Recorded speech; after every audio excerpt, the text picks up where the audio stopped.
In one of the opening scenes from The Silence of the Lambs, Agent Clarice Starling, a visibly nervous FBI recruit played by Jodie Foster, interacts with a confined Dr. Hannibal Lecter, played by Sir Anthony Hopkins. You know the famous line, "Oh, hello, Clary," as one of the most iconic moments in American cinema. I remember how creeped out I was seeing Dr. Lecter stare at Clarice from inside his cage, sniffing the air and naming her exact perfume. No thanks. Clearly the novelist Thomas Harris dreamed up this scene from his own psyche, right? Robert Maudsley, 4-time convicted murderer, is not only known as Hannibal the Cannibal, but is also known as Spoons. I'll leave you to wonder how that nickname stuck. A census taker once tried to test me. I ate his liver with some fava beans and a nice Chianti.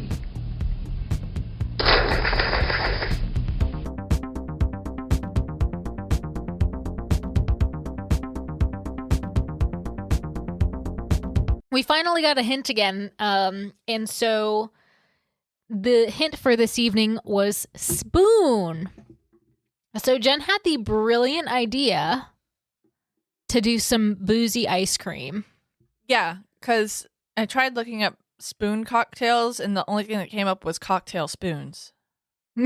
Yeah. So We could have just like put one in whatever drink we wanted, I guess. yeah, but that's not fun.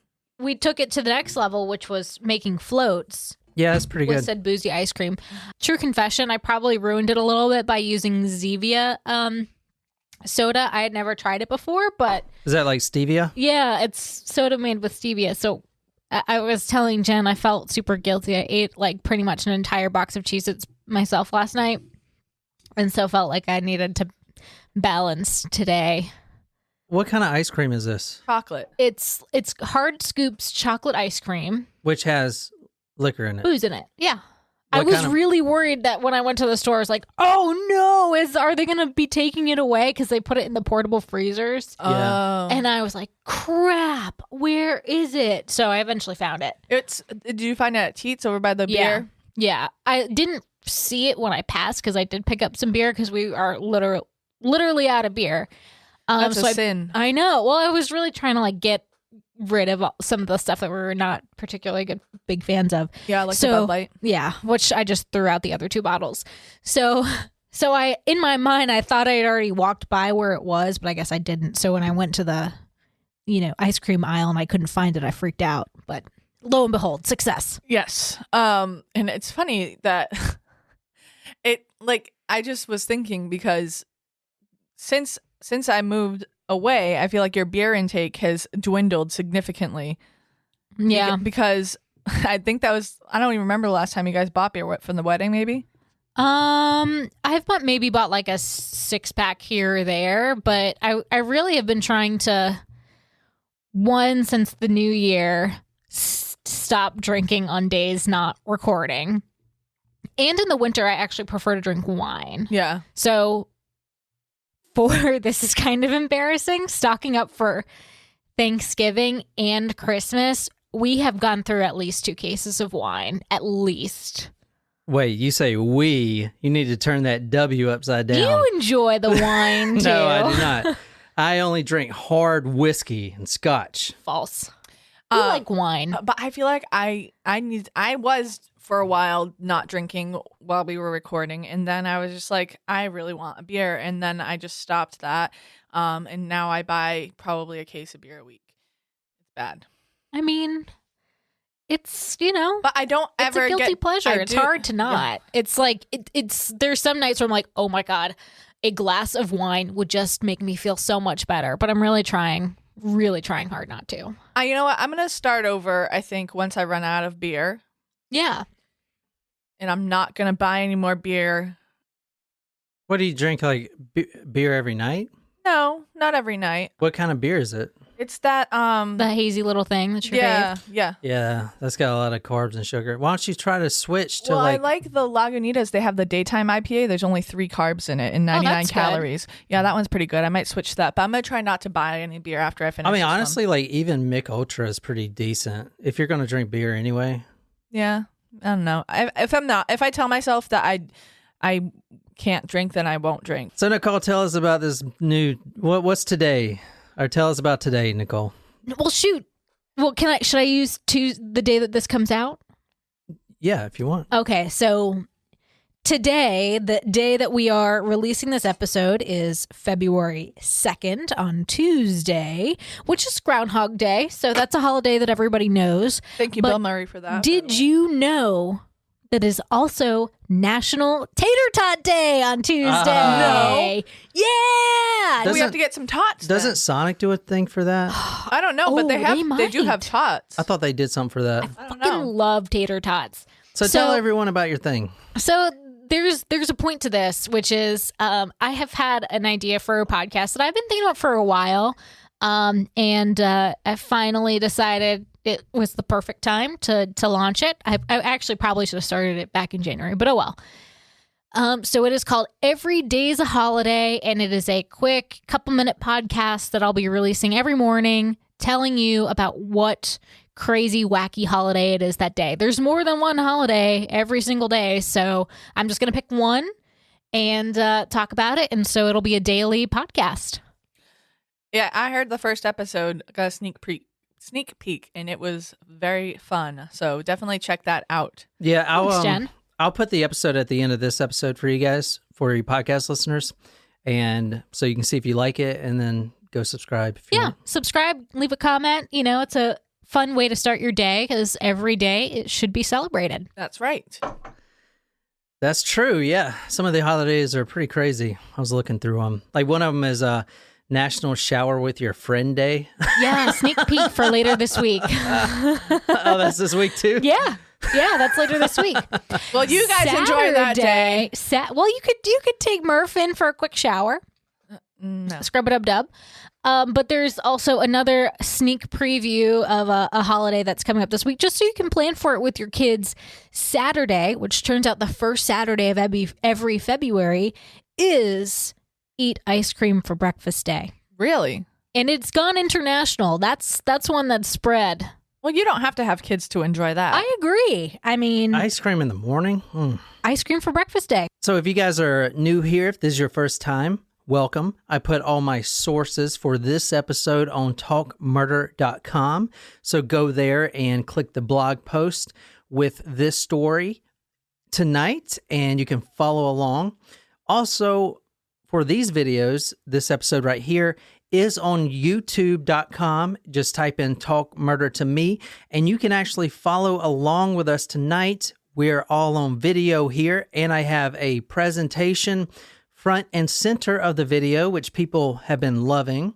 So go there if you would like. If not, you can follow along on talkmurder.com if you want to see the photos and everything. And thank you so much for subscribing and joining us for this story tonight. You filled these ones to the top, Jen. Yeah, it's a shot. These ones are the bigger ones. And you conveniently gave yourself the smaller one. Shot. Surprise shot. We don't know what they are because they're a surprise.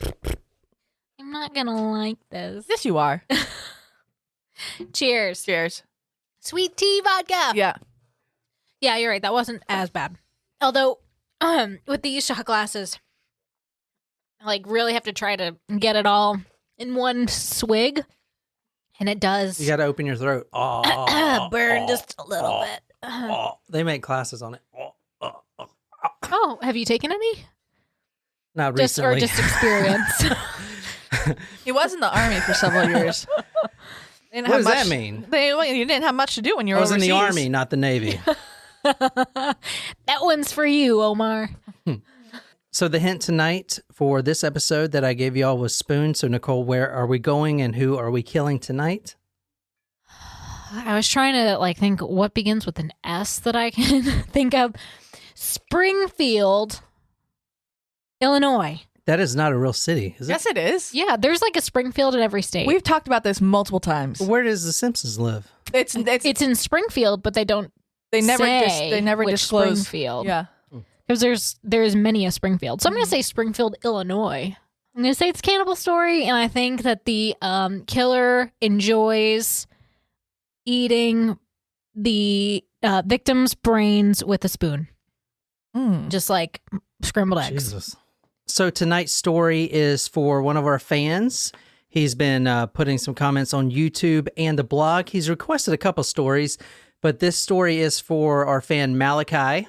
Malachi. All right, guys, tonight we are talking about Robert Maudsley. Has anybody heard of him? No. I've heard of his name before. This case is really insane, and I've heard of his name before. However, I never looked into the case, and this is a pretty crazy story. That kid kind of looks like Malachi from the Children of the Corn. There's not a lot of information on this case, unfortunately, but I'm going to present everything that is known about it. This guy is still alive, and I'm going to show you who he is here in a second. Where do you think he comes from? His name is Robert Maudsley, and some newspapers spell it with a W instead of a U. Maudsley. I'm going to say that this is in like the Midwest, like Nebraska, perhaps. This story has nothing to do with Children of Corn. I know, but I'm looking at the picture and I'm looking at the farm, like it looks like farmland, desolate, desolate's not right, but farming-ish land. So I'm saying Nebraska. I'm also associating with the Children of the Corn, even though it has no correlation. The best way to do this story tonight on Robert Maudsley is to start from the childhood. He has killed one person outside of prison and 3 others while he's in prison. Oh, interesting. He is still alive right now. He is the in prison, I assume. He is still in prison. He's in the Monster Mansion, and that's the Monster Mash. A big prison over there.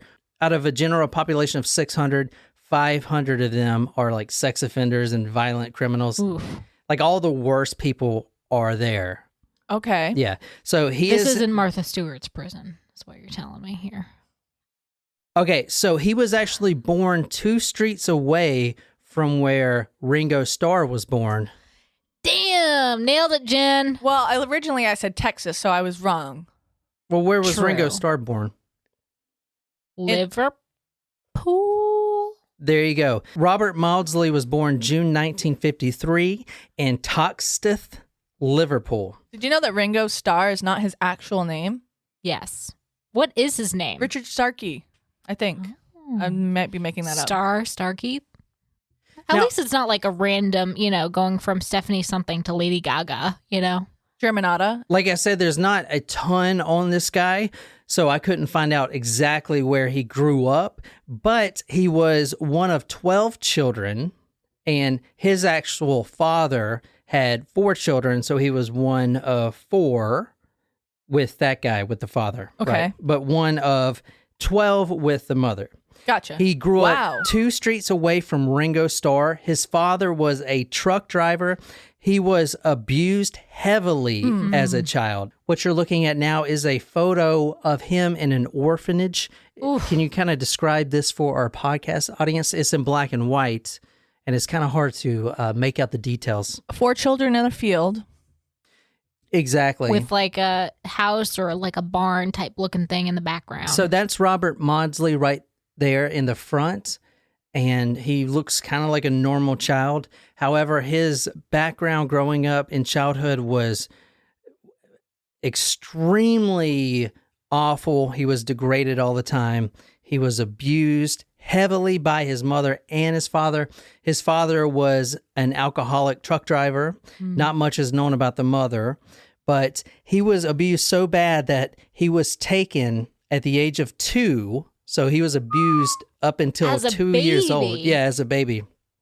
He was taken into a Catholic orphanage in Cropsey, Maryside. Wow. After 6 years in Cropsey, Maryside orphanage, the Catholic orphanage, his parents, both the mother and the father, comes back to the orphanage and for some reason adopts him back into the family, which was ridiculous why they did, because up until his teenage years, he was constantly abused and even raped by his father repeatedly. Oh my He was locked in the closet for days.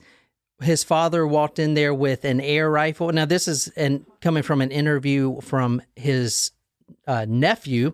His father walked in there with an air rifle, like a BB gun, and hit him so hard on the back, the air rifle snapped in half. Yikes. He would also beat and rape him all the time, starve him, and just leave him in the closet. And they allowed him to be readopted by his family. Did they know that it was the same family? Like, or did they falsify anything? No, from what I saw, they just came back and got him for some reason, like, which I want him again. I don't know why they would do that, because it's not like they took care of him. Was he taken away from the family? Yeah, 2 years old, they took him away because he was getting abused. They didn't just leave him. He was taken from them. He was taken like from Child Protective Services. So that's interesting that they were allowed to take him back. Well, this was also 1960. Yeah, but at the same time, 1955 when this happened. Things are a little different. It's interesting, and also to know, it's interesting that he was at a Catholic orphanage, because in England, in the United Kingdom, Catholicism is not the major. True, good point. Religion. Anglican. It's the Anglican Church, the Church of England, which is headed by because they want to divorce people. Wait, what? Have that be okay. Well, but the royal family, it was not okay to get divorced up until recently. In the Anglican Church? No, that's the whole reason why the church separated, because they wanted to be able to divorce. I didn't realize that. King Henry VIII just kept killing his wives instead. Yeah, which is so much easier. Like, right, with that whole light fixture that I was talking about earlier. It's actually funny you say that, because a light fixture was never even mentioned. I don't know where you heard that. No, I totally heard a light fixture. You were hearing things. Anyway. No, you heard life insurance policy that you don't know about that I put. It's called forging a signature. Moving on. You're right. I do have a life insurance policy. That's the equivalent of my annual salary. Am I on it? You are the beneficiary. Oh, shit. Yeah, Jen. I get it for free. I'll cut all this.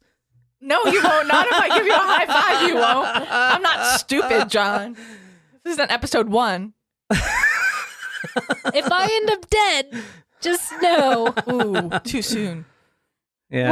What? Too soon. If I end up dead? Wait till next week. Yeah, wait till I'm actually dead? I don't understand. No, that was, remember the Josh Powell case? That's what the wife said on the film. She was like, if I end up dead, like... Susan Powell, yeah. Remember? Oh, well, you know. If I end up dead, go to my stepfather's video collection. Oh my God, that was crazy. Damn, that was crazy. Sorry to get us off track. No, but that reminded me of one of my favorite cases we've covered. Do you know if this guy knew Ringo? No, I doubt it. I mean, when was Ringo Starr born? Probably the 40s? around the same time. Yeah, like they can't be. I mean, maybe he did. I mean, I don't know. There's Ringo's not much. what, in his 80s? He's like in his late 70s or 80s, so late 30s, 40s he was born. It's crazy because there's not much 40s. about this killer right here that I could find. But he's still alive. He's still in a maximum security prison. He is the prisoner that has spent the longest time in solitary confinement. Do you want to guess how long he's been there and he's still there today? 50 years. In solitary? In solitary. Oh, wait a minute. Solitary confinement makes you go crazy. I mean, I feel like there's a limit on how much. 40 years. How long you can put some. I'll say like 3 years. He has been there for over 45 years. In solitary. In solitary confinement. I win. What? I win. You guys are going to see his cage in a little bit, and you can. They specially built cages every prison he was in, which was like 2 or 3. So does he escape from? No, he his doesn't cells? escape, but they specially build cells for this guy. So he killed 1 person on the outside, but 3 in prison. And that's why he's in solitary confinement. Well, he's a danger to the inmates. I was watching this show called The Alienist. I don't know if I told you about this, guys. But in one of the scenes, I'm sorry, John, this is relevant. They go to visit this prisoner, and he's in solitary confinement. And this is back in 1906 or 1896, one of those 2 years. And the prisoner is like chained at the neck to a pole in the middle of the cell, so he can roam around the prison, but he can't like get to the people if they So I'm sure. I hope that kind of reminds me of the scene in Silence of the Lambs in the beginning too. Yeah. All right, so but that's not technically solitary because they're like in close quarters with other inmates, I guess. Yeah, they're also making a series about as a sequel to Silence of the Lambs. So I will go ahead and spoil this. Silence of the Lambs was released 7 years after this guy got his nickname, and I'll show you a side-by-side comparison of the cells. The producers of the movie actually copied exactly the cell design of Robert Maudsley. So is this guy a Hannibal story? This guy, yeah, I did call that. We're on a roll today, Jen. So this guy, his name is Hannibal the Cannibal. Oh, it's the actual Hannibal. Yes, the actual original, Hannibal. the OG. Original. And his name is also, he's got a few names. Blue, which was his first nickname for choking someone out so long that his face just was completely blue. His face or the victim's face? His second nickname, the victim's face. The second nickname for him, which is my favorite, is Spoons. Oh, okay. But why? And then his last find out, I guess. nickname is Hannibal the Cannibal, and that's where everyone knows him now. And he has spent Interesting. over 45 years in solitary confinement. What does the Hannibal come from? Yeah, that's what I was about to ask. Because it's not his name. So, all right, that's a great point. The Silence of the Lambs came out 7 years after this guy achieved his publicity for doing what I'm about to tell you. And then after that, he received the name Hannibal the Cannibal. After everyone saw the movie and was like, wow, that is literally Robert Maudsley's cell and exactly how he acts. And they modeled that movie off this guy. So he got the nickname Hannibal after the movie came out, but the movie was based on him. Got it. Exactly, yeah. Ah, interesting. Yeah, that's a great question. Thank you. That is Good job. one of the best movie series about a killer of all time. And I've seen it. Yeah. And this movie, I can get through it. this story it's so interesting. And the book that we're reading tonight is one of the only books about this story, which is really crazy. I don't think there's much information about this guy because he's in solitary. And I want to say before, and we're not going to get into this, but there is a support group out there for him that is trying to get him out of solitary. I mean, he's been there for 45 years. Well, Now, he doesn't technically want to come out of prison. He's actually told his nephew, I mean, he's too institutionalized, but he does want other amenities. For instance, they recently, within the last 3 years, granted him a PlayStation 2, which he didn't even get PS3, and Call of Duty. That's his favorite game, Call of Duty. And he... wait, you get that in solitary confinement or just because he's been in solitary for 45 years? He has out served like 3 wardens of that prison. You get I get it. He and he's like, I don't know if he is able to be socialized with Gen Pop even. No, he's not. When he leaves his cell for an hour a day for exercise, he's not allowed to talk to any other inmates. He's only by himself outside, and he's got to be escorted even to this day by 6 other guards, one with a dog. I was just gonna say, did he fillet his other inmates like it wasn't Silence of the Lambs, it was in the second one, Hannibal. No, was that Red the third Dragon. one? Red Dragon. I love There that. you go. Yeah. So at 16 years old, Robert Maudsley is out of the parents' home. He left. He couldn't take the abuse anymore. He's been brutally raped and abused. I mean, this guy is just completely torn up inside and out, like literally. Woof. He drifts to London because he's from Liverpool. He drifts to London and he starts doing drugs and he becomes a rent boy. You guys know what a rent boy is? We talked about this before. No. A rent boy is... A boy you rent? No, think of Andrew Cunanan. He was a rent boy. Oh, yeah. So basically a male prostitute, and a lot of them... Like a sugar baby. Yeah, exactly. A male prostitute turned sugar... Was it? Baby. Sugar baby, yeah. So they hook up with some guy with money, and they continue paying him. And the first murder was a guy who, according to him, at least when he was talking to his wife, was straight, yet he had this rent boy, and they were together for about 6 to 8 months. I couldn't find the exact timeline of that, but between those. He drifts to London at 16, like I said. He was a prostitute. That's how he funded his drug habit. He would have sex with a lot of guys unprotected, and the whole time he was high, extremely high on drugs. Anything, I guess, what was it, the 60s? So LSD. I mean, anything he can get his hands on. The reason he was so high on drugs is because he was trying to disassociate himself. And he's a young teen. 16 years old, yeah. Yeah, okay. Yeah, like you said, I don't know why they gave him back to the family. I mean, Jesus. Wild.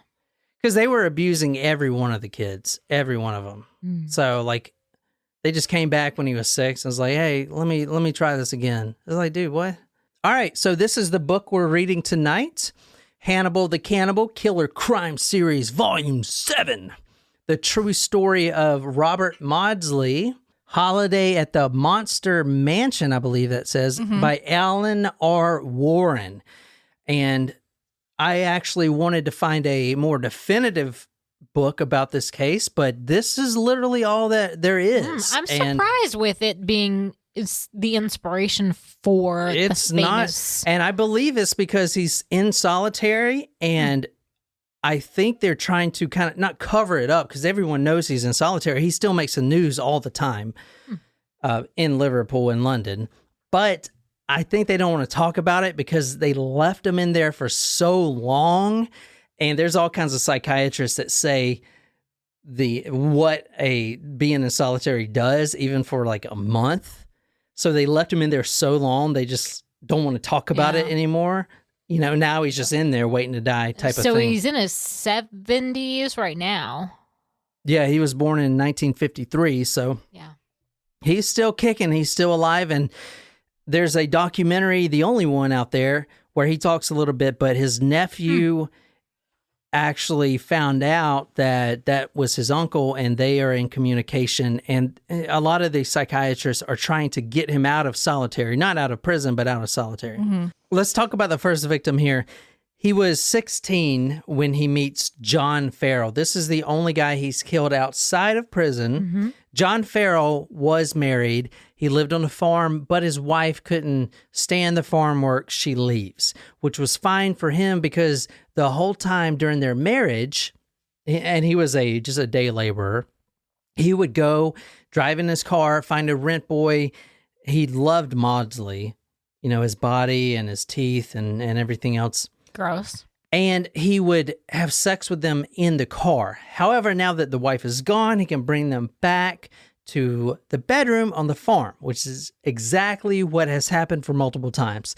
Now, Maudsley was always high to disassociate himself from having sex. He knew he had to do it to get the drugs he wanted, but that was the only reason. They're sitting there on the bed. Maudsley is boinked out of his mind, completely high. And John Farrell goes over to his dresser. He pulls out the top dresser, and he's got some pictures. Some, those, not digital, but the actual pictures, Polaroids. This John Farrell, he's like, hey, I want you to see these photos because they really turn me on. They really get me off. And he shows them to Maudsley. Now, Maudsley's flipping through them, and they're other boys, rent boys. However, they're a lot younger than Robert Maudsley. I mean, these are like 12-year-old, 10-year-old boys. And so that triggers him then. Yeah, exactly. Tell me why. Because he was abused so frequently, and so he correlated those pictures with abuse that he suffered. Exactly. So the whole time when, as Jen said, when he was living with his dad, he was getting raped in the closet and all kinds of stuff. Now, he didn't have, even in the closet, he didn't have a bathroom or anything. He was locked in there for days. His dad would come in there and rape him and then just kind of, I mean, it was bad. So this guy is now pulling out photos of these 10-year-old, 12-year-old boys. And this is what he says. This is from the book Hannibal the Cannibal. Now, this may not be exactly what he said, but this is kind of the narration behind that. This is what John Farrell said. There's some nice little boys that did what their daddy told them to do. They did what I wanted them to do. Those little bitches took my cock real nice, like you're going to do. You got to do it with an English accent there in England there. All right, go ahead, Jen. Do it with the English accent. There's some nice little boys that did what their daddy told them to do.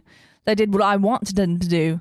those little bitches took my cock real nice, like you're going to do. So this guy, John Farrell, he pulls out these photos. They're 10, 12-year-old boys.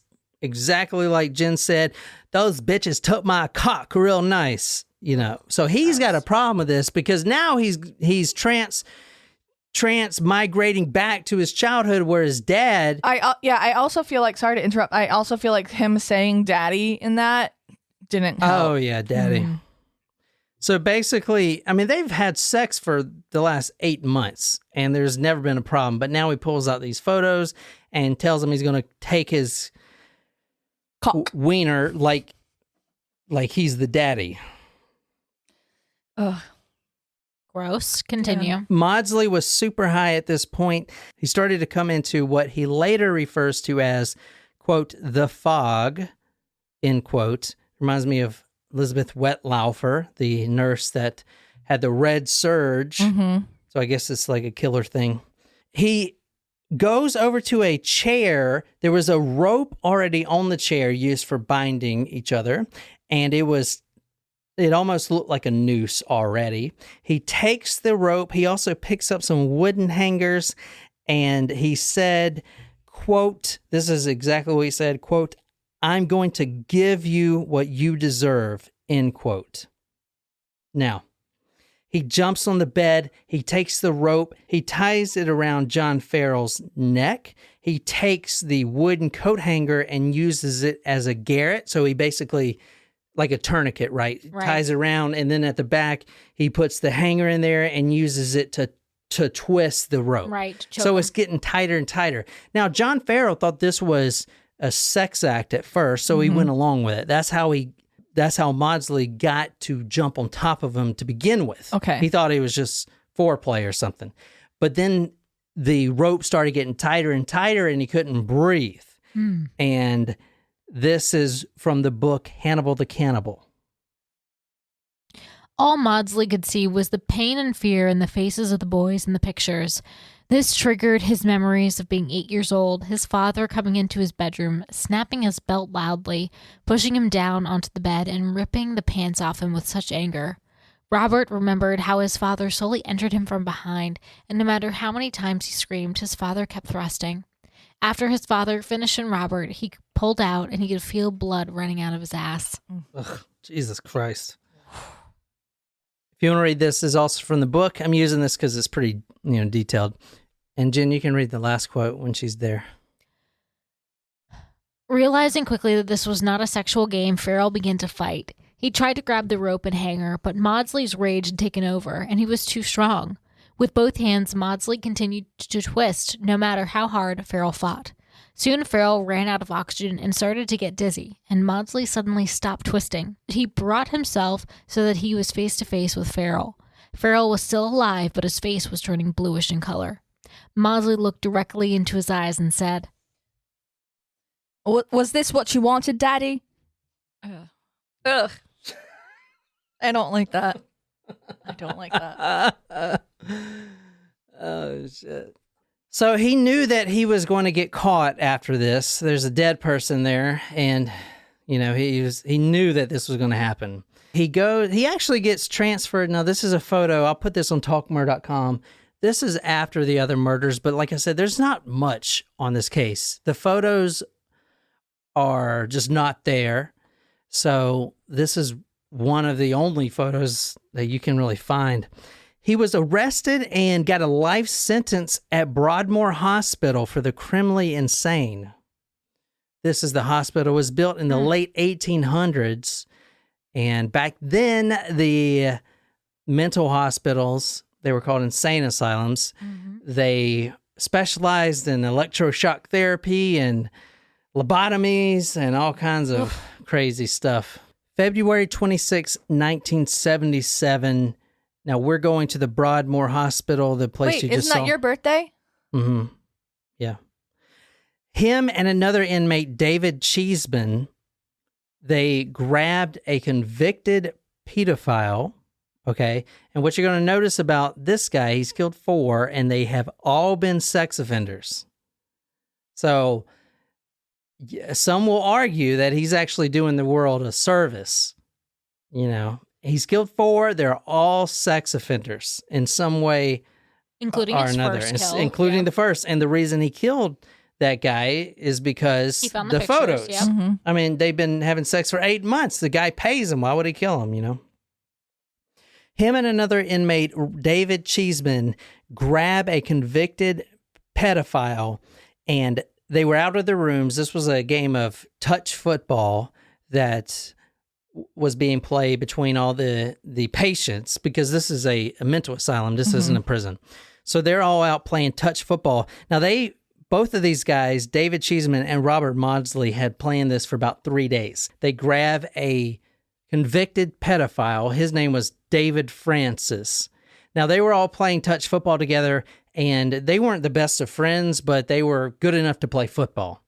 They grab him, and they push him into a boot room, which is like a changing room. That's what the English people call a boot room. Mm-hmm.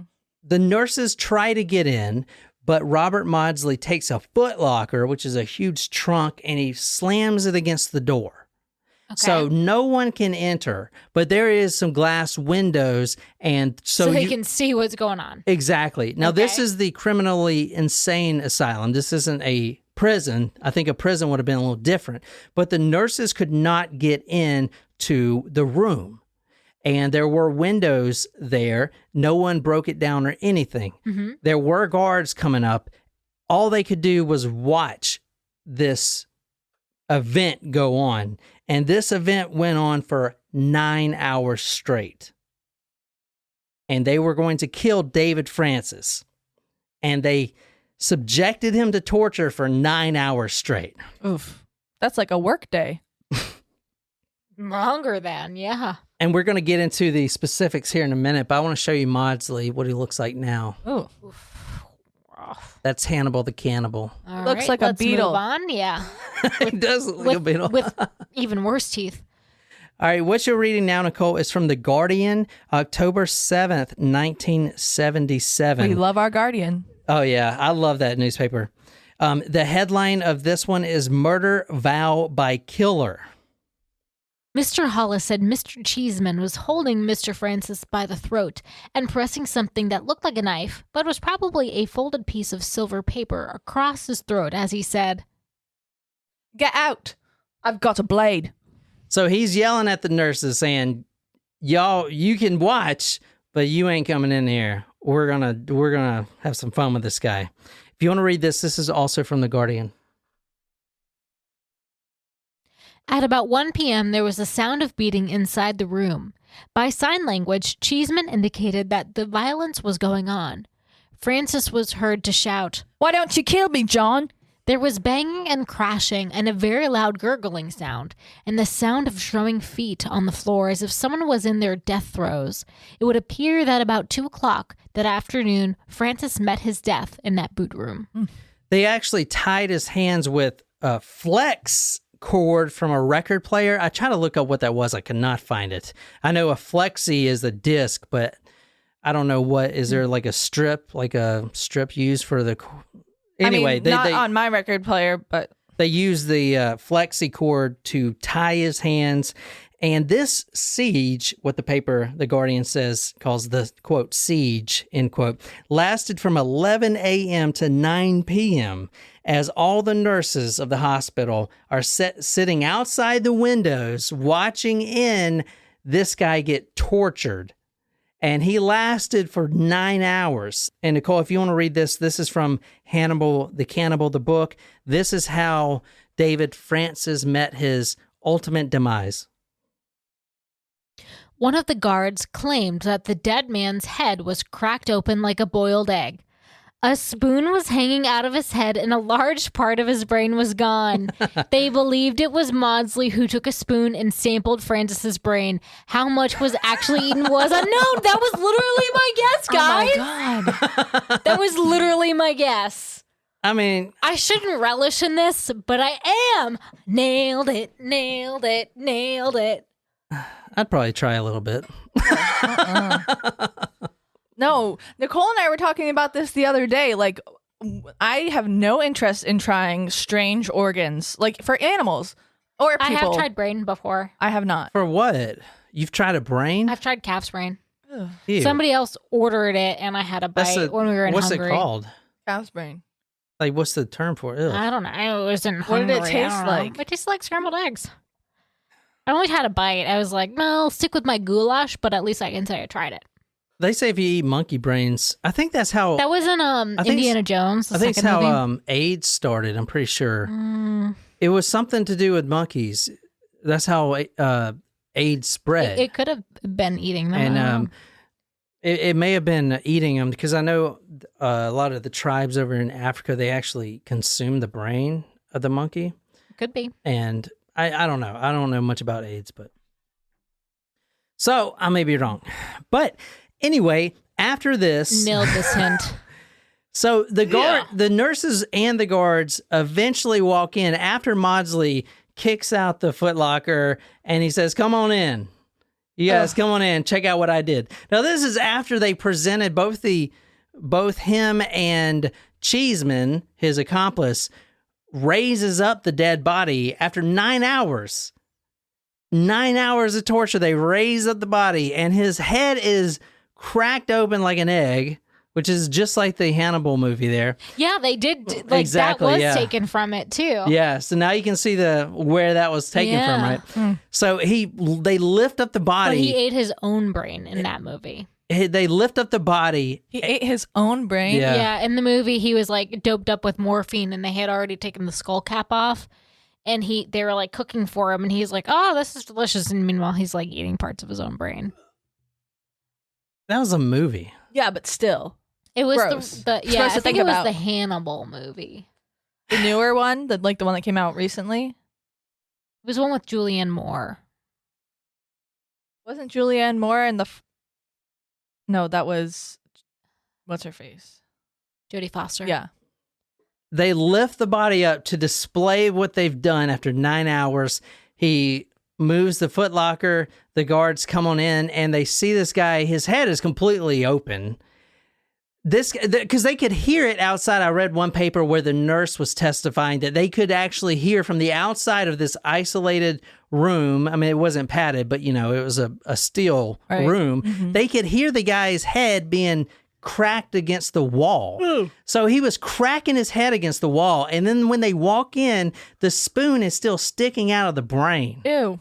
Like a bowl of raisin bran or something, like cornflakes. More like Jell-O. Oh, like a gelatin mold. Crazy, man. Both of those guys, Cheeseman and Maudsley, were sentenced with manslaughter. Maudsley was moved to Wakefield Prison. Now, he wanted to get out of the hospital, Broadmoor Hospital. And when he moves to Wakefield, that was his plan. But once he gets to Wakefield, he realizes, hey, this is a prison and there's like all these rules. And I don't really like it. rules. So this is the prison right here. This is Robert Maudsley in the prison. This is the Wakefield prison, what is called the Monster Mansion now. So he hated the prison, and a few years go by, he wanted to get back to Broadmoor Hospital. And the only way he could do that was to show the guards and the staff and the warden that he was insane. And the only way to do that is to kill as many people as he possibly can. So that's what's in his mind. He's like, I got to show him I'm insane. So he's killed 2, right? Mm-hmm. First one out, next one in. Now he's life sentence. Now he's going to kill his remaining 2 in the same day. Oh. Because he's got to prove he's insane, right? It was July 1978. This was before morning exercise time. He was standing behind the door of his own cell. He had made a shiv out of a canteen spoon, and he had invited several pedophiles to come into his cell during exercise time for some exercise time, for some sex. He was going to have sex Okay, with them. Okay, gotcha. gotcha. Okay. You act like you didn't know. One man, Salney Darwood, a 46-year-old sex offender that he had befriended a week before because he planned this whole thing out. He shows up at his... I was about to say it's sex. He shows up at his cell wanting sex. Immediately when he walks into the cell, Robert Maudsley jumps on his back and starts stabbing him over and over. And to ensure that the guy was dead because he was bleeding out, Robert Maudsley takes a string from his bunk and garrots it around his neck. Then he held the garrote for several minutes, like he always does, to make sure he's finally dead. This is from The Observer, the 27th of April, 2003. According to the other inmates who were there at the time, Maudsley set out to kill 7 people that day. The first was sex offender Selny Darwood. He lured him into a cell and cut his throat, then hid his body under his bed. Maudsley then spent the rest of the morning trying to find other people to lure back, but no one would go with him. They could all see the madness in his eyes, said one. All right. The next victim that morning was a 56-year-old child molester sleeping in his own bed. Maudsley goes in there. Now, this is right after the first killing. This guy, this inmate, Salney, is actually pushed under Maudsley's bunk, way under there, with the string still wrapped around his neck, connected to the bed, because the bed, you pull it apart and it's got the, like the fabric, you pull it apart and then you wrap it. So it's still connected to the bunk, and then he's pushed under the bed. And guards are going to find that after the second murder here. The next man is William Roberts, 56-year-old child molester, and he was sleeping in his own bed. Maudsley just walks in there when he's taking that nap during exercise time and stabs him over and over. The guy falls to the floor. Then he drags his dead body, or his dying body, he wasn't dead yet. He drags his dying body over to the cell wall. And if you want to read this is from the book Hannibal the Cannibal. He grabbed Robert's head with both hands and smashed it against the wall with such force that you could hear cracking the skull with each hit. Each time Robert's skull was smashed, another piece of brain matter loosened and fell to the floor. Maudsley was so caught up in the attack, he wouldn't stop until there was almost no skull left in his hands, only soft, wet brain matter. Gross. Jesus Christ. So from the Observer newspaper, you remember the first victim that was tucked under the bunk? When the guards finally found that guy and pulled him out, there was a spoon sticking out of his ear. Oh, no. So his head was still intact, because he just got his neck slit and stabbed a bunch of times, 40 times. But the spoon was actually sticking out of his ear. And when the guard pulled it out, it says, quote, "brain matter spilled to the floor," end quote. Ew, I didn't know you could do that through the ear. Yeah, I guess it was so far in there, yeah. Jesus Christ. Woof. I know, man. Nuts. Okay. When the judge asked him about these attacks, Maudsley admitted that every victim he's killed so far, and he's killed 4 in total, were the imaginings of his mother and his father. So he associated his parents on the victims during the attack. He was sent to Parkhurst Prison on the Isle of Wight in 1980. He spent 3 years under observation of Dr. Bob Johnson, and I'll put an interview with him on there. He talks about how Robert Maudsley was making a breakthrough, because this story, a lot of this story is, should he even be where he is right now? Can he be rehabilitated? This, that, and the other. Into general population prison. Exactly. Not Or maybe even completely rehabilitated, because the guy is obviously mentally he can't. unstable. He is not fit to be with society. Also because of how long he's been in solitary. Like, he can't function in the real world no matter what. I feel like it's beyond. Once you go. But also, he killed 4 people, so I don't think he should be regardless. Right. Yeah, but solitary confinement for 45 years, that's excessive. I think that it's... I don't know. Maybe it's just me. I mean, I think it's justifiable to have him in solitary confinement. Maybe, I don't know about 45 years. It's not exactly solitary, though, if he's playing PS2 in his free time. Yeah. Well, that is just recent. That's of 2017. Yeah, I mean, he's been through several wardens. I'm not saying he should get out. I'm saying what a lot of the supporters of him are saying.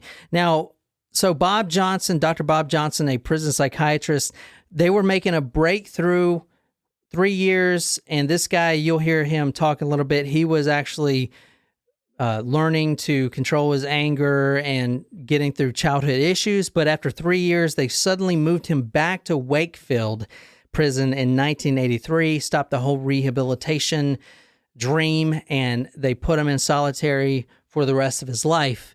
And now you have other guards coming in, because one of the reasons they want to see him with more amenities in the prison is because he's got the name Hannibal the Cannibal and all this stuff, and that's kind of stopping him, or the guards are all scared of him, even the brand new guards that, and he's seen guards come and go, he's seen wardens come and go, and he's got this stigma behind him, which I believe is warranted. I mean, literally, what the fuck? And, he's been in solitary for so long, so all the guards are scared of him. Anyway, all right, can you read this? This is from the Calgary Herald, March 11th, 2000. This is currently, I know it's 2000, and there are updates even as of 2020 about this guy, which, we'll kind of talk about here in a second, but this is from 2000. Maudsley spends his time reading and writing to psychiatrists with a ballpoint refill. He is not allowed the barrel of a pen for fear that he will use it to attack prison officers. He has been disowned by most of his family. His father, George, has died. His mother, Jean, who contacted her at home in Liverpool at the weekend, said she didn't want to know. So what you're listening to now is just a little bit of his voice. I just want to kind of show you what he sounds like before we end this. This is him talking about his life in prison and that he doesn't want to get out because he's not capable of being a regular person. He's violent, stuff like that. But he does want better amenities. This is him talking to his doctor, Bob Johnson. How would you describe the progress that you're making? The progress of today, I think you've come more into the room with me, even though at a distance. Uh-huh. I'm able to talk about things, a lot more things today than I was able to, say, 6 or 9 months ago. I mean, honestly, guys, that's all the information about this guy I can get. So I'm assuming when he killed people in prison, he was charged with those murders, and he's he had maybe life in prison before and certainly still does. Oh, yeah. No, he's serving 4 life sentences. He's never getting out of prison. Good. Yeah, I mean, but there is a support group out there for him to get him better amenities. And even I agree with that, man. I mean, come on, solitary confinement.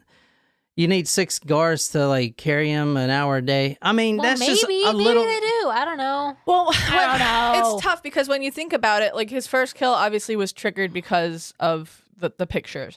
Then, when he started to kill people, again, the second one was, they're all all 4 of them are sex offenders. But then especially when you think about the last 2, he did those on purpose because he wanted to get moved back to the hospital. So he was, you know what I mean? Yeah. So there's a line between. No, I'm not saying put him back in Gen Pop. I'm saying giving him more right. No, I know. Make him live comfortable. He's almost about to die anyway. Yeah, I know what you're saying, I guess. It's just almost like if he killed children, that's one thing, but he's killing child molesters. Yeah, I mean, and that's where it's tough. saying. I mean, no, like I said, no one deserves to get killed. If anyone did, I would say probably those people are at the top of the list. But it's not like he was triggered by something that they did necessarily while he was with them. Like this first victim, the last 2 victims, he did intentionally In prison. They were already in prison, too.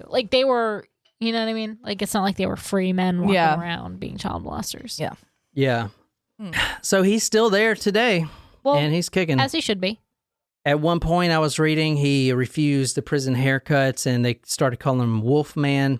All the prisoners, even though he doesn't interact with them, they're all scared of him. The guards, the new guards, they're all terrified of him. He's got, the Hannibal, the Cannibal. He can't shake that name. He is still to this day after, and when he was in, I think 1983 is when they put him in solitary. So even today, it takes 6 guards every day for 1 hour. They bring him out of the cell. One of them has a dog with him, and they let him exercise. Even though his nephew said lately after he got Call of Duty, he doesn't even want to go out. He just plays Call of Duty. And I do want to say, all right, so the nephew is trying to, if you watch the documentary with the nephew in it, he talks about how he wants his uncle to get better treatment. But there was an incident a few years ago where a guard opened the cell to give him his tray, the plastic tray, and Robert Maudsley took it and started beating the guard over the head with a plastic tray. And then when he was asked about it, he said, "What? I mean, it was plastic. Come on, what's this guy complaining about? Like, it's only plastic. It's not going to kill him." I'm like, dude, Jesus. what the fuck? It's like, shit, bro. But there is a big support team out there. Not big, I mean. Moderate. Yeah. Moderate, trying to at least get him some amenities.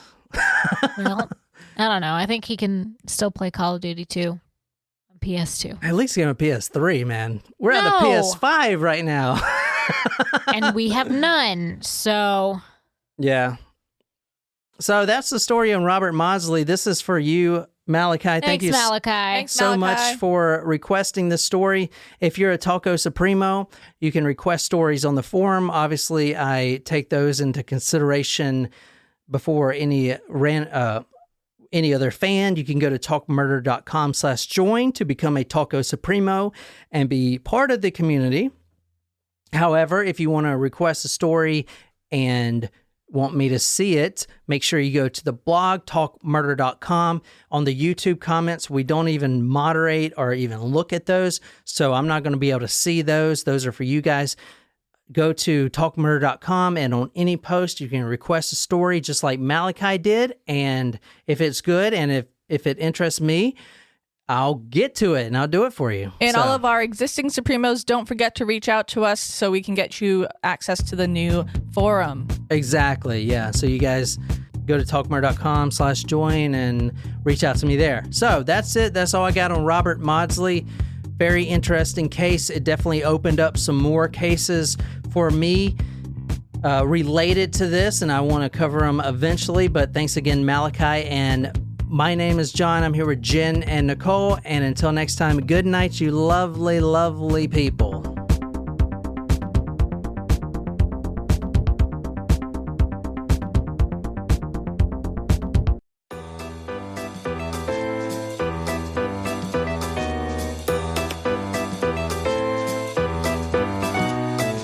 Today is Tuesday, February 2nd, which means it's Groundhog Day, a day where Puxatawny Phil sees his shadow or not. But today is another special day that I'm sure you didn't know about, a day where we feature one of the most gloriously versatile foods that is a heavenly dose of starchy carbohydrate no matter its form. That's right, folks. Today we are celebrating the potato in one of its funnest forms. It's National Tater Tot Day.